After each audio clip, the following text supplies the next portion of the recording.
At 7:03 p.m. Las Vegas time, Tupac Shakur passed away, y'all. Trouble-plagued rapper and actor Tupac Shakur is dead at the age of 25. Rap star Tupac Shakur died last night after a brief life in a rough business. Shakur was shot 4 times after leaving the Mike Tyson boxing match in Las Vegas in a car driven by Marion Suge Knight, the head of his label, Death Row Records. The murder of rapper Tupac Shakur remains one of the most sensational murder cases of all time. At the height of his career, the then 25-year-old musician and actor was shot dead in the middle of the street in the heart of Las Vegas. The star's violent death caused shockwaves far beyond the rap scene. To this day, the case remains unsolved. Although there are ongoing developments, investigators are still baffled, even though someone was arrested in connection with Tupac's murder in the fall of 2023. And perhaps they will remain so forever. Because even if there are people who must know exactly what happened in the attack on Tupac on September 6, 1996, these people remain silent. One thing is clear: with Tupac's success came enemies. In this case, it's about the dark side of the US rap scene, about gang disputes between the East and West Coasts, and about conflicts with other musicians that may have ended fatally. The East Coast don't love Dr. Dre and Snoop Dogg. The East Coast ain't got no love for Dr. Dre and Snoop Dogg and Death Row. Y'all don't love us. Any artist out there want to be an artist and want to stay a star, and don't want to have to worry about the executive producer trying to be all in the video, all on the record, dancing. Come to Death Row.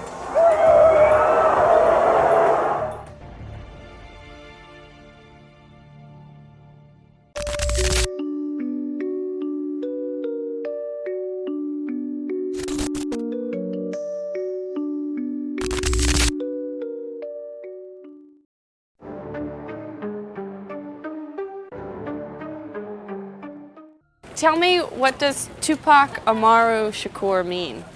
Okay, it means, I was named after this Inca chief from South America whose name was Tupac Amaru, but it's a lot of people named Tupac Amaru. It's like a whole tribe named Tupac Amaru. So my mom named me after this Inca chief, and I think the tribal breakdown means like intelligent warrior, something like that. But I see. He's a deep dude.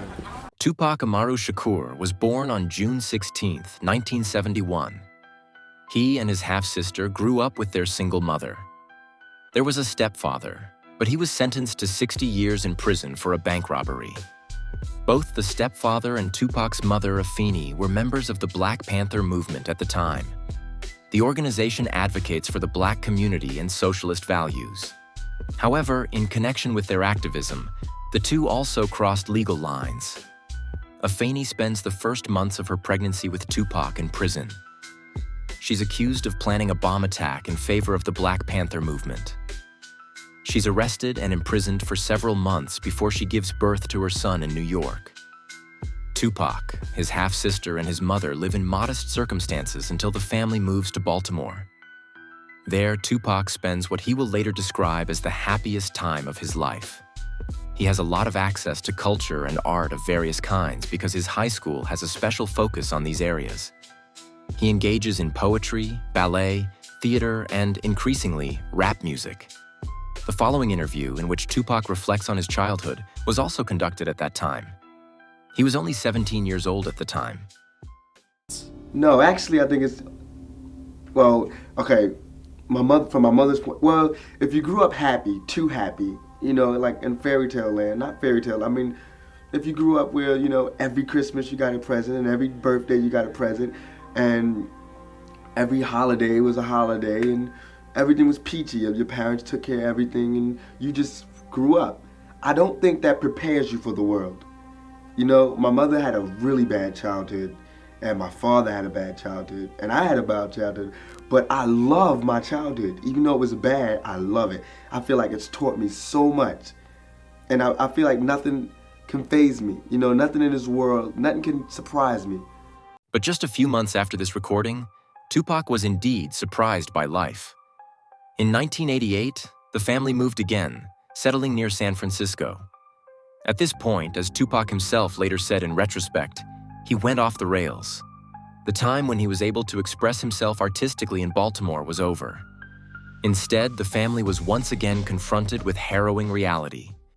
I wanted to go to college. I went to school all the way and was ready to go to college. The only thing that stopped me was money. The time all the kids in my school was writing applications to go to college, I didn't have no lights and no electricity. Tupac's mother, Afeni, was a heavy drug addict at the time. Her relationship with her son suffered greatly as a result. She regularly used crack and slid further and further down. Tupac himself starts making his money from drug deals and associates with shady characters.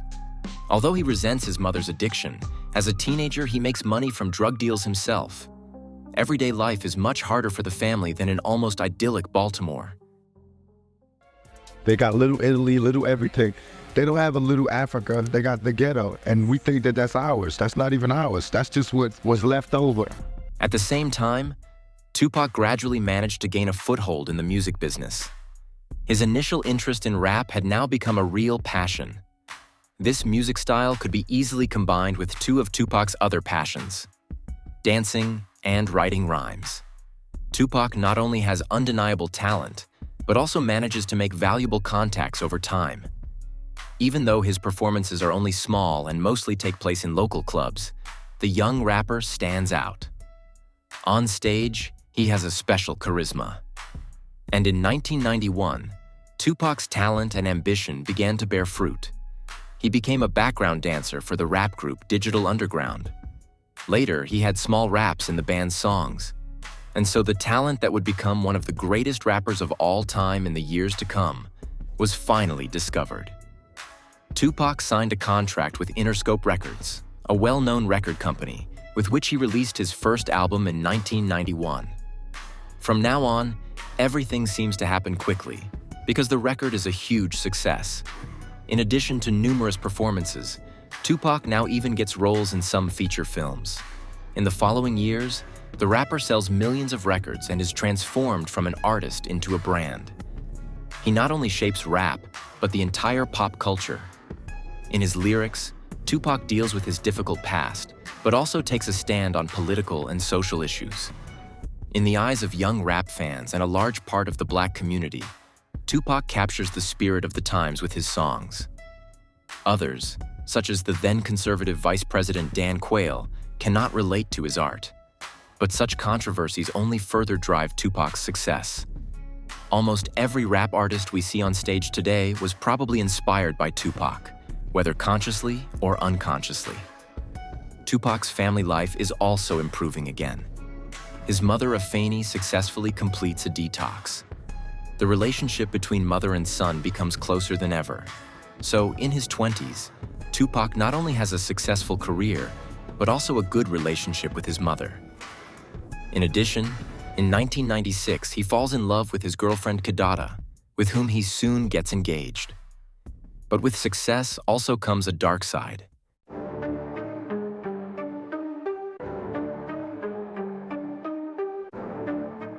Tupac did not renounce the violence he knew from his youth. Again and again, he made headlines for threats, fights, and insults. Said there were two sides to Tupac, the wonderful side and the not so wonderful.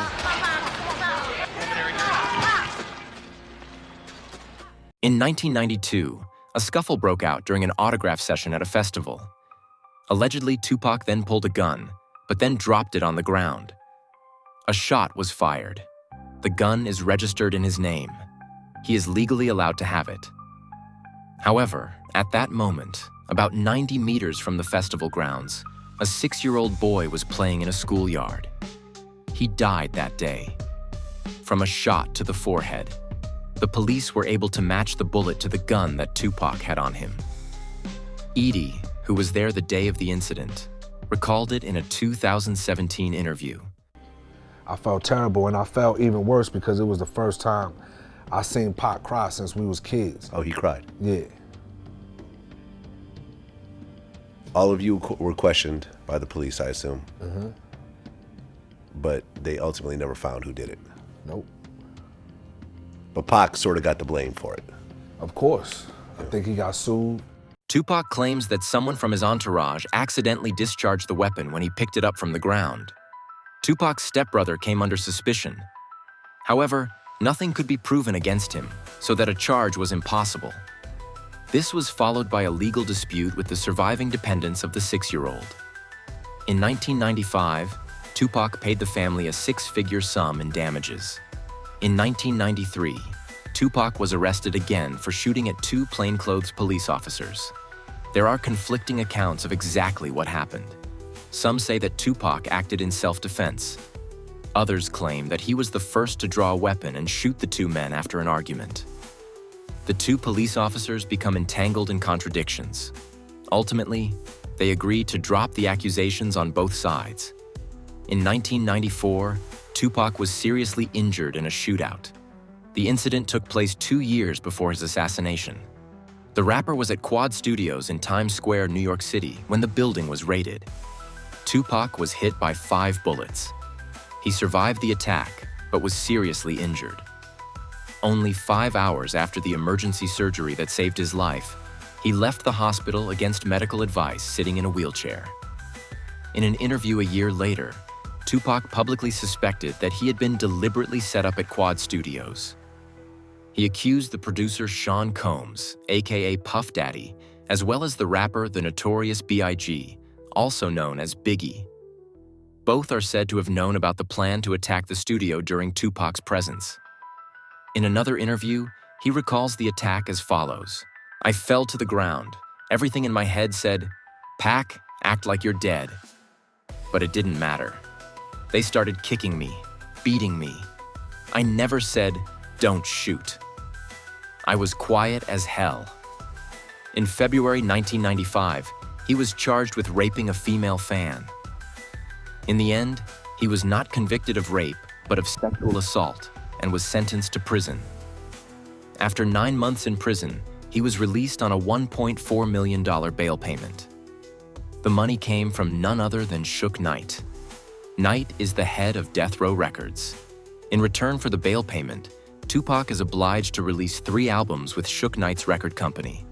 And that ends Tupac's time at Interscope, his previous label, where he also released his first album. And the change is perhaps the moment when Tupac's fate was sealed.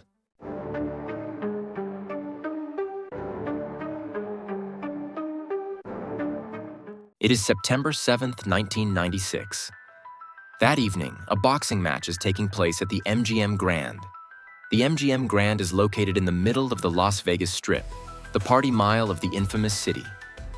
On September 7th, 1996, Mike Tyson is boxing against Bruce Halpin.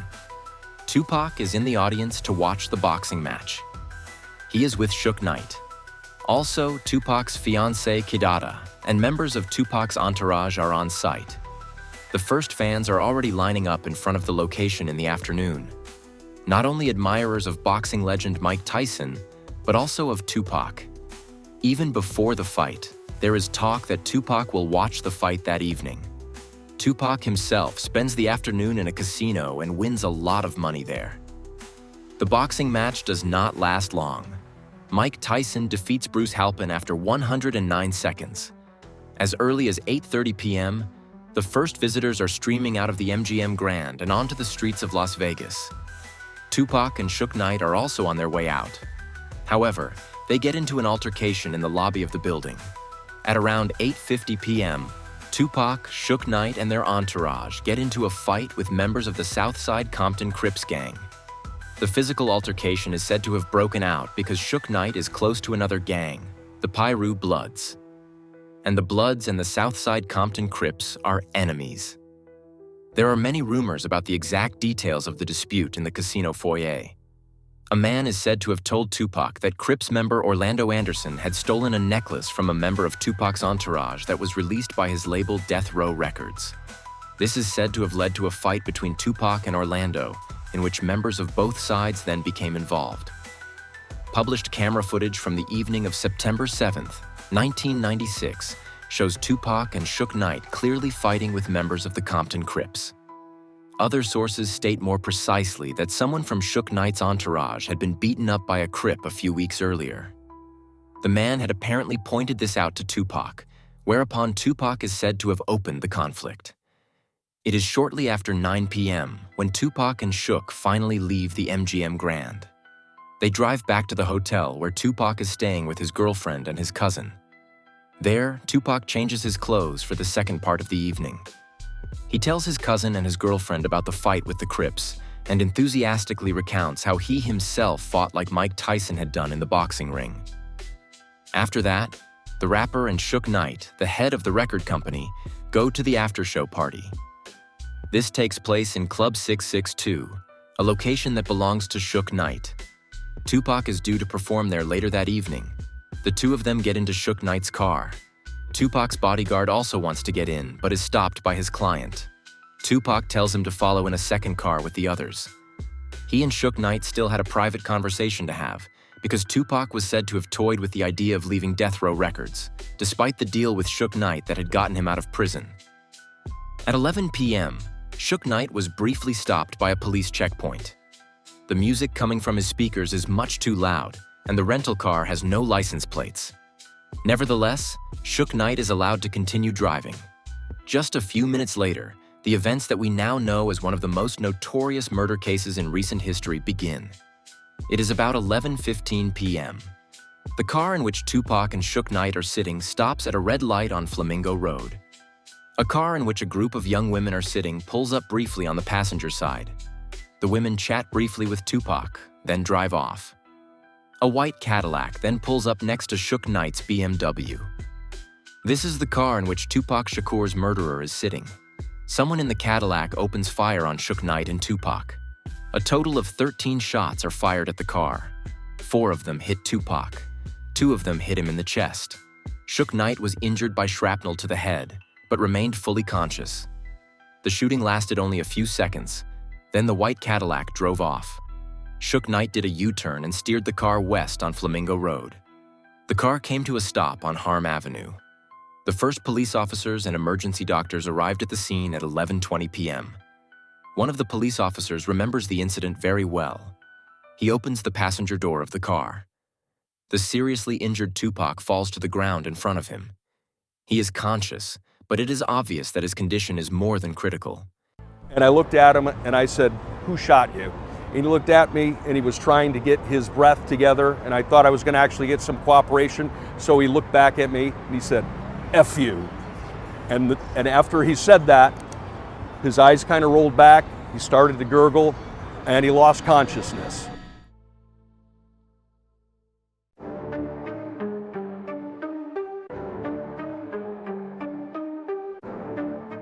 Tupac and Suge Knight are immediately admitted to the nearest hospital.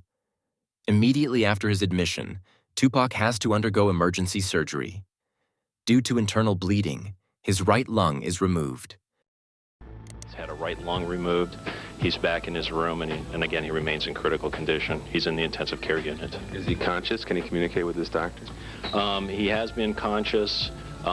He is under a lot of medication, so he's pretty sedated at this time. He's severely injured. Suffering multiple gunshot wounds is obviously a terrible insult to the human body. So he's in very critical condition, and he's requiring intensive care, and he is receiving that right now. A second operation followed at noon on September 8th. Suge Knight was able to leave the hospital with minor injuries on the morning of September 8th. Tupac Shakur, on the other hand, is fighting for his life. The rapper's injuries are so severe that he had to be put into an artificial coma. According to media reports, doctors believe that he has a 50-50 chance of survival. Family members and close friends rush to his bedside and stand by him day and night. They stand guard outside the hospital room for fear that someone could come in and cause him further harm. Of course, the police are eager to question Suge Knight as a witness after his release, but he is evading the investigators. The lead investigator, Sergeant Kevin Manning of Las Vegas, expresses his frustration with the investigation to the media. He criticizes in particular the lack of cooperation from Shakur and Knight's entourage, who were at the scene during the robbery on Saturday night. Meanwhile, members of Shakur's entourage, who police say are associated with the Blood Street Gang, engage in a scuffle with police. 4 of the men are taken away in handcuffs but are later released. 5 days after the shooting of Tupac, there is another death. A Crip gang member is shot while sitting in his car. There are rumors that the murder was in retaliation for the attack on Tupac. Authorities also maintain a vigil outside Shakur's hospital room to avoid any trouble. Shook, meanwhile, finally makes himself available for questioning by the Las Vegas police. However, he claims to have no further information. Tupac is in the hospital for a week. He remains in a critical condition, is on a ventilator, and continues to have seizures. On September 13, 1996, the life of the influential musician comes to an end. The doctors have stated that the cause of death was respiratory failure and cardiac arrest. Tupac Shakur dies at the age of just 25. He was only 25 years old. He was like 1 year older than me. You know, he was only 25 years old. We was like, what the fuck?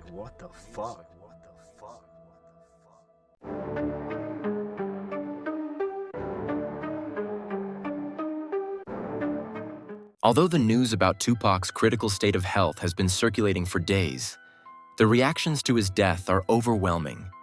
Even outside the rap scene, people are shocked by the musician's violent death.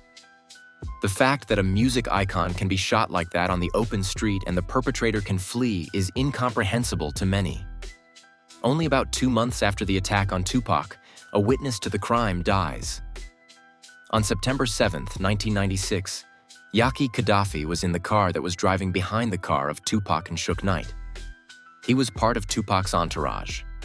Gaddafi is not only a friend, but also a cousin of Tupac. On November 10, 1996, Yaki Gaddafi is shot dead in an apartment in the U.S. state of New Jersey. It is later said that Yaki Gaddafi was able to observe the attack on Tupac closely. He was even able to see the shooter and had eye contact with him. However, he never made a statement to the police. Unfortunately, the exact circumstances of Yaki Gaddafi's death are not publicly known. Almost exactly 6 months after Tupac's death, another rap icon dies. On March 9, 1997, Tupac's great rival, the notorious B.I.G., aka Biggie, is shot dead in Los Angeles. The murder of Biggie was never solved either. The rapper was only 24 years old. To this day, numerous legends surround both the death of Tupac and that of Biggie. Not least, there is speculation about the extent to which these two murders could be connected. We will look at this in more detail in the following chapter, when we take a closer look at a few theories. But first things first, Tupac Shakur will not be forgotten after his violent death. If anything, his fame has only been cemented by his tragic murder. To this day, Tupac's murder remains one of the biggest pop culture phenomena worldwide. Even today, Tupac's music is streamed millions of times. Documentaries are produced and books are written about him. Again and again, the media come back to the same question. Who killed Tupac, and with him one of the most successful rappers of all time? In 2018, the Netflix series Unsolved, the Tupac and Biggie murders was released. The broadcast sparked new interest in the two mysterious murders. Everyone seems to think they know what actually happened.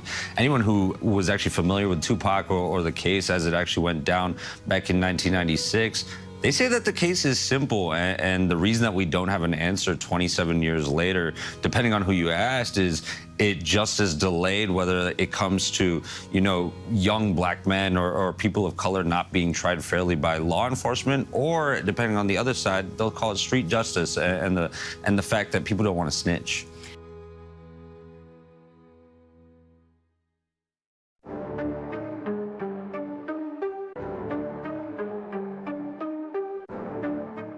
There are even conspiracy theories surrounding the death of Tupac. Over the years, rumors have repeatedly been spread that the rapper was never shot and is still alive.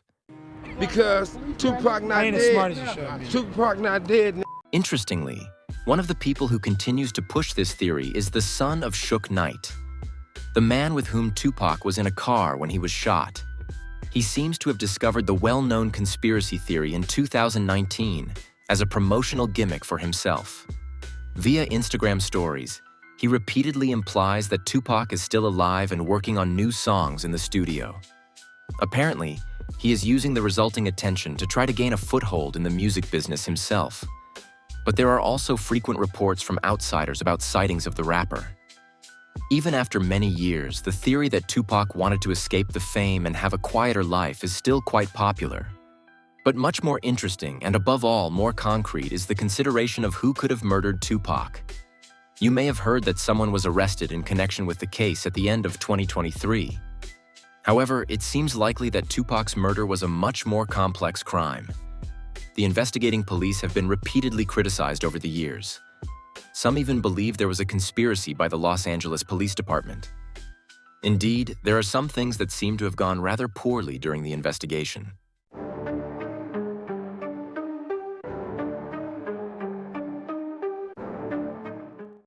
In 2017, it was reported that the gun used to shoot Tupac was found in a backyard in Compton in 1998.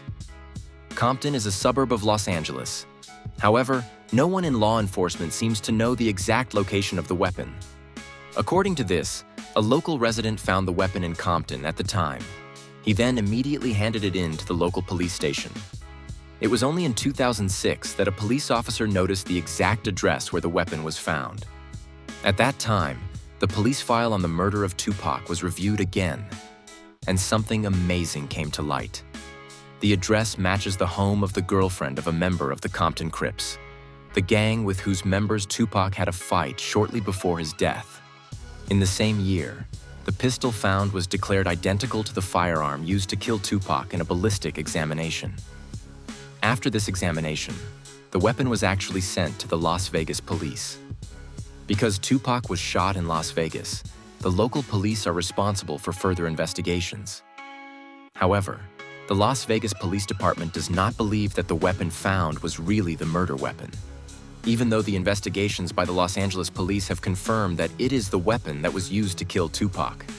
A team of investigative journalists tried several years later to find out whether the weapon is now in the possession of the Las Vegas or Los Angeles police. Unfortunately, without success. Neither of the two police departments claims to have the weapon in their possession. Since then, the murder weapon has been considered lost, and the mystery surrounding Tupac's death has become even greater. The investigation quickly stalled in 1996. The police justified this by saying that the vast majority of witnesses were extremely uncooperative. Police violence against Black people is a complex issue then as it is now. Many rappers deal with it intensively and bring the problem into the mainstream with their lyrics for the first time in the 80s and 90s. In disadvantaged African American neighborhoods, many people adhere to the so-called code of the streets. In this social dynamic, the relationship with the police is very tense. This code of the streets is possibly one of the main reasons why we still know so little about the murder of Tupac today. You said the shots came from the back. Big Dre, Orlando. Who shot Tupac? They keep for the code of the streets. It just came from the backseat, bro. At the same time, there's a rumor that some of the police officers in charge had close ties to Death Row Records, Suge Knight's label. However, thanks to the scant information about the murder weapon, there is at least one other connection to the Southside Compton Crips. A friend of a gang member is said to have lived where the murder weapon was found 2 years after the murder. And we know that Tupac had run-ins with members of the gang in the hours before his death. This is exactly what put the police on an interesting trail back in the 90s.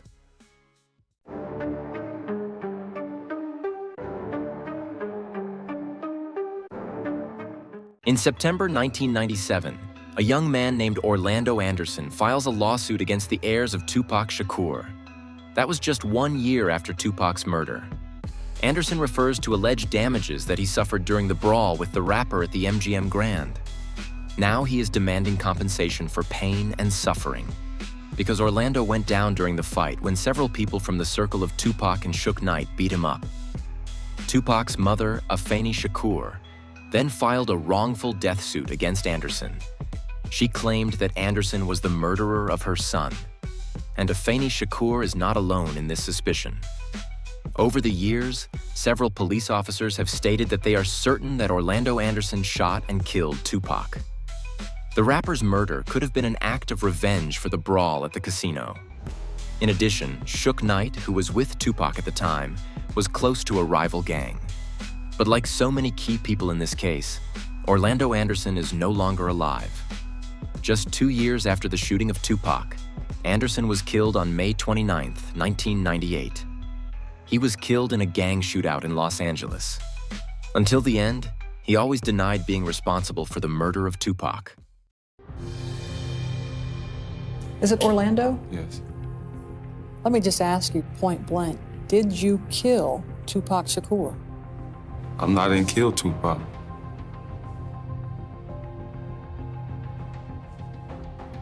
I mean, I don't know why, you know what I'm saying? They would even say something like that. However, there will be more decisive news regarding Orlando Anderson in 2018. But until this information comes to light, there are another 20 years filled with speculation.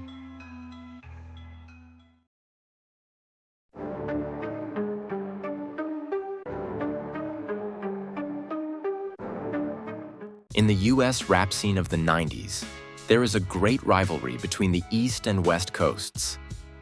The label Death Row Records, owned by Suge Knight and Tupac's label, belongs to the West Coast.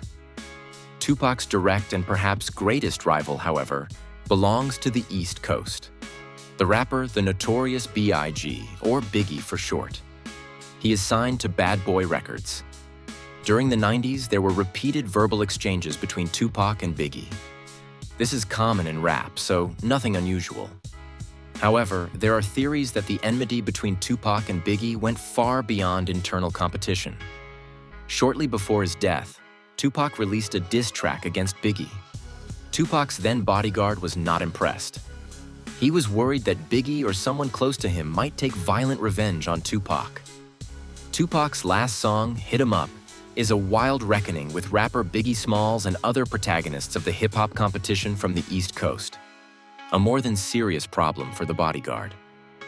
Just a few days before his murder, Tupac was a guest at the MTV Video Music Awards. In an interview with rapper Snoop Dogg, he's asked about the feud with Biggie. He dismisses the issue. Although he teases Biggie, he denies that there is a serious conflict. This is our we family over peacefully here. coexist right now That's because we all cool. Everybody's here. They sell records. We sell records. Well, I guess you could call that selling records. What they do, we sell large amounts of records, and they sell a few records. And really, it's no competition. People are really making too much out of it than it is. Before Biggie's career took off in the mid-90s, he and Tupac were even close friends. Tupac supported the rapper, who was a year younger, and helped him get his start in the music business.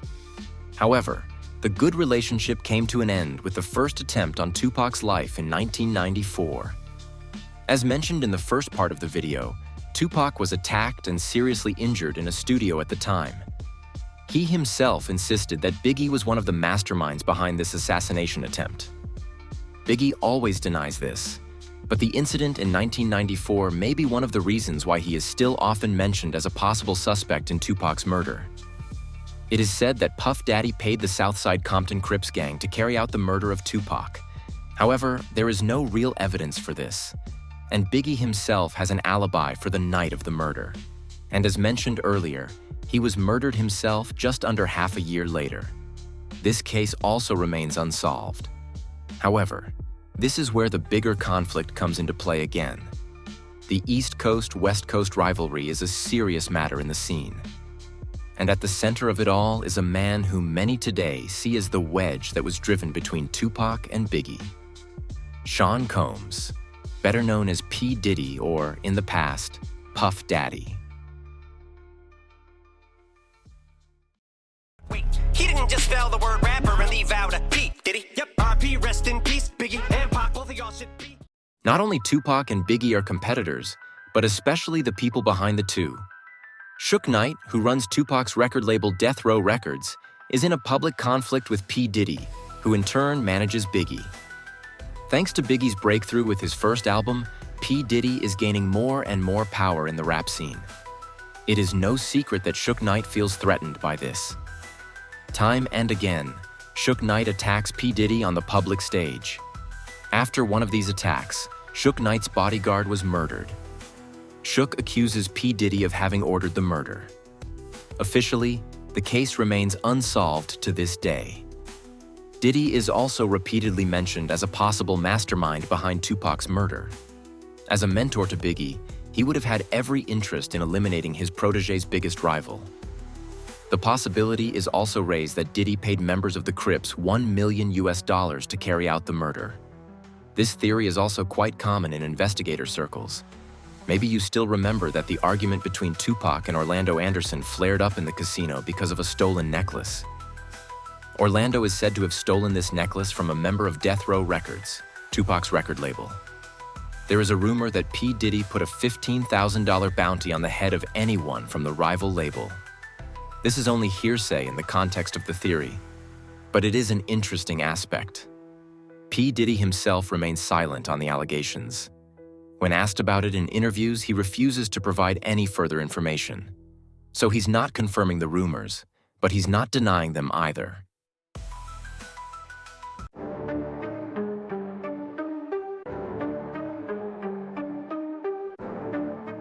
Others believe that Suge Knight himself arranged for Tupac's murder. According to this theory, Knight owed Tupac a lot of money. It was precisely because of this debt that he and his record company were sued by Tupac's mother in 1997. In addition, Tupac was said to have been planning to sign with another record label. Suge Knight himself invited Tupac to the boxing match and then offered him a ride in his car. And he did so even though he knew that the professional relationship between the two would possibly end. So in theory, Suge Knight could have ordered Tupac to be rolled out of the way so as not to have to pay him the millions in debt. According to a police officer who was on duty at the time, there is no record of Suge Knight actually being injured during the attack. There are no hospital or police records of the alleged bullet fragment wound. Suge Knight is currently serving a 28-year prison sentence, though not in connection with the murder of Tupac. In 2015, Suge Knight killed 2 people. You may know the movie Straight Outta Compton, which deals with the rap scene of the 90s. Suge Knight feels misrepresented in this movie. In January 2015, he encountered a man named Clee Sloan in a parking lot. He is the one who advised the film's producers. Suge Knight confronted him, and the two got into an argument. Suge Knight then hit Clee Sloan with a car, seriously injuring Sloan. Knight drove away and ran over his former business partner, Terry Carter. Suge Knight is now in his mid-50s. There are persistent rumors that he has a serious illness. It is questionable whether he will ever get out of prison again. Before his conviction, Suge Knight had repeatedly made cryptic comments and strange statements about Tupac's death in interviews. In principle, Suge Knight's behavior confirms exactly what the police say is the reason for the slow investigation. The witnesses in this case are extremely uncooperative. Nobody seems to want to talk to the police. However, there is one man who at least partially changes that, and thus makes himself extremely suspicious.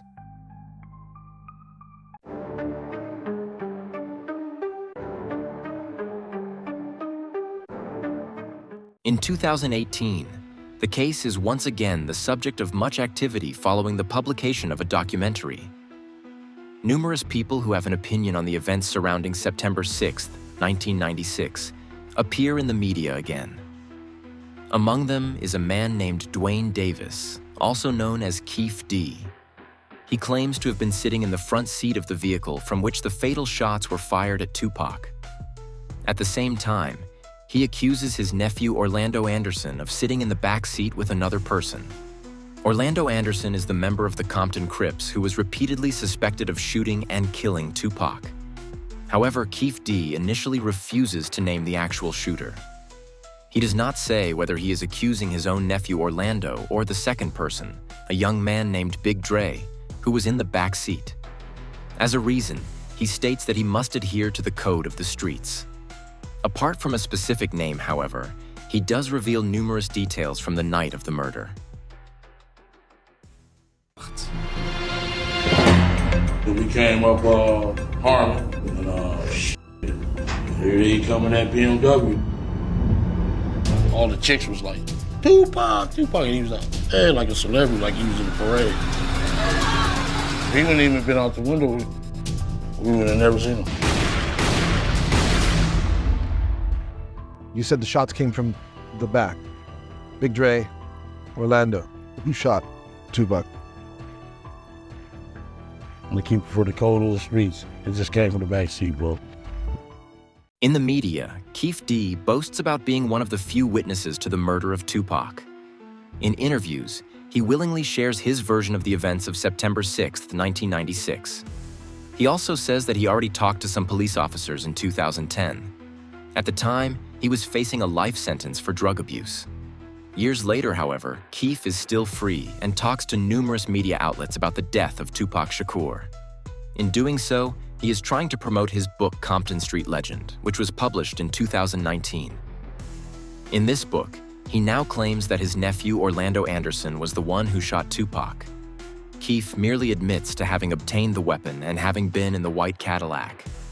After the fight at the MGM Grand, the Compton Crips and especially Orlando Anderson wanted to take revenge on Tupac by shooting him. Of course, Anderson can no longer comment on this, as he was shot himself 2 years after Tupac's murder. In his book, Keefe D writes about the course of events, among other things. One of my boys in the backseat grabbed the Glock and started firing backwards. When the bullets flew, I ducked to avoid being hit. For years, Keefe D would tell the story over and over again in the media. Until 2023, that is. Because 27 years after the murder of Tupac Shakur, he is the first person to be arrested in connection with the crime. Breaking news just into CNN. Las Vegas police have arrested a suspect in connection with the 1996 drive-by shooting death of legendary rapper Tupac Shakur.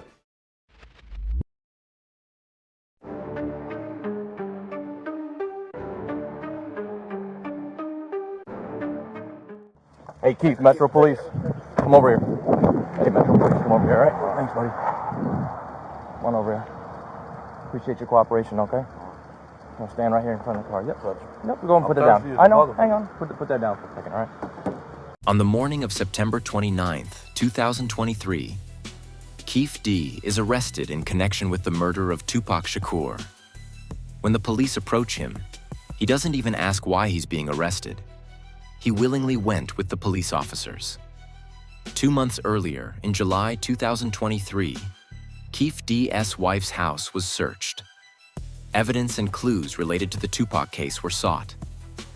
Police confiscated numerous tablets, iPhones, USB sticks, computers, and photo files. The fact that Keefe D is now being arrested is sensational. However, Tupac's supporters agree that Keefe D is not the only murderer. Many still suspect P. Diddy as the actual mastermind who simply commissioned the members of the Compton Crips to commit the murder. Suge Knight also commented on the arrest of Keefe D from prison in an interview with TMZ, with a rather surprising statement. Let's get one thing straight, first and foremost.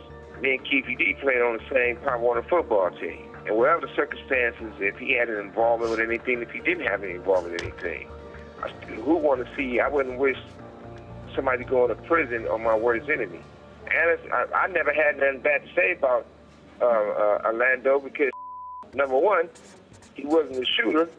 Number two, he came to my hearing and told to let me go and told the truth. They still didn't let me go. To summarize, you are saying Orlando was not the shooter, although you won't say who the shooter was. You are not saying whether Keefe was involved in any way in the shooting, and you are saying that if you're called to testify by either side, you will not comply, you will not testify. Do I have that right? 1,000%. I wouldn't go, I wouldn't testify, none of that. At the end of the day, free Keefe D, free Keefe D, free Keefe D. After the arrest of Keefe D, other people in the business have also come forward. Among them was the rapper 50 Cent. On his Instagram account, he uploaded the last photo taken of Tupac. It shows the rapper next to Suge Knight in the car in which he was shot just a few minutes later. 50 Cent writes below, "Damn, so Pac got lined by Brother Love. Lowell, time to lawyer up, shit might get sticky." In doing so, 50 Cent is referring directly to P. Diddy. This is because he is also known as Brother Love. In fact, Keefe D is said to have told in 2008 that P. Diddy had given him the order to murder both Tupac and Suge Knight. Keefe D then procured the murder weapon, Now he testifies that his nephew Orlando fired the fatal shots. It will be exciting to see whether the now 60-year-old Dwayne Davis makes even more extensive statements. If there is a breakthrough in the prosecution, I will keep you updated. With Dwayne Davis, aka Keefe D, now awaiting trial, the case of Tupac Shakur will remain in the media for some time, and it is to be hoped that it can now finally be fully resolved. We look at death from a selfish side, like, you know, that guy died, oh, it's so sad. Why is it sad? He's away from all of this bad stuff that's here on earth. At the worst, he's just somewhere quiet, no nothing.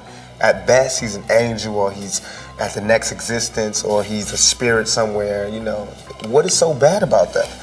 It's only bad for the people who he left, because you guys are mad. That's like some crab in the bucket type stuff. It's harsh analogy, but that's what it's like, though. In retrospect, how would you say that your life has been? What would you say about your life? How would you define it? I would say it's been like a test on my faith. You know what I'm saying? You know how, I guess his name was Job in the Bible, who God just did all of this crazy stuff to him just to make sure his faith was straight. And that's how it was. It made me, if I didn't have all of this stuff, I don't think that my feet would have been so firm to where I could stand up for anything, you know, and I would be less ready to deal with what's out.